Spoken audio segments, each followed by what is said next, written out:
Bonjour. En ce début d'année pastorale, nous sommes tous invités à l'espérance. Nous croyons au Christ ressuscité, mais ce ressuscité est aussi le crucifié.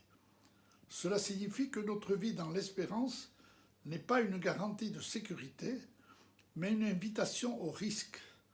C'est être constamment en marche sur un chemin semé de risques. Madeleine Delbrel, une laïque qui a vécu à Ivry et qui sera bientôt béatifiée, nous aide à mieux trouver notre équilibre au cœur de notre quotidien. Après avoir beaucoup médité l'Évangile, elle nous propose comme une parabole la spiritualité du vélo. Elle s'adresse ainsi au Seigneur. « Allez, nous dites-vous, à tous les tournants de l'Évangile. Pour être dans votre sens, il faut aller même quand notre paresse nous supplie de demeurer. Vous nous avez choisis pour être dans un équilibre étrange. Un équilibre qui ne peut s'établir et tenir que dans un mouvement, dans un élan. Un peu comme un vélo qui ne tient pas debout sans rouler. Un vélo qui reste penché contre un mur tant qu'on ne l'a pas enfourché pour le faire filer bon train sur la route.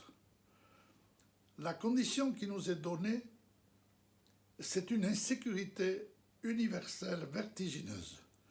Dès que nous nous prenons à la regarder, notre vie penche se dérobe. Nous ne pouvons tenir debout que pour marcher, que pour foncer dans un élan de charité. Tous les saints qui nous sont donnés pour modèle, ou beaucoup en tout cas, étaient sous le régime des assurances, une espèce de sécurité spirituelle qui les garantissait contre les risques, les maladies, qui prenaient même en charge leurs enfantements spirituels. Ils avaient des temps de prière officiels, des méthodes pour faire pénitence, tout un code de conseil et de défense. Mais pour nous, c'est dans un libéralisme un peu fou que joue l'aventure de votre grâce. Vous vous refusez à nous fournir une carte routière. Notre cheminement se fait de nuit. Chaque acte à faire à tour de rôle s'illumine comme des relais de signaux. Souvent, la seule chose garantie, c'est cette fatigue régulière du même travail chaque jour à faire, du même ménage à recommencer, des mêmes défauts à corriger, des mêmes bêtises à ne pas faire. Mais en dehors de cette garantie, tout le reste est laissé à votre fantaisie qui s'adonne à l'aise avec nous.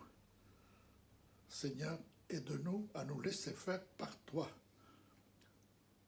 À la prochaine fois.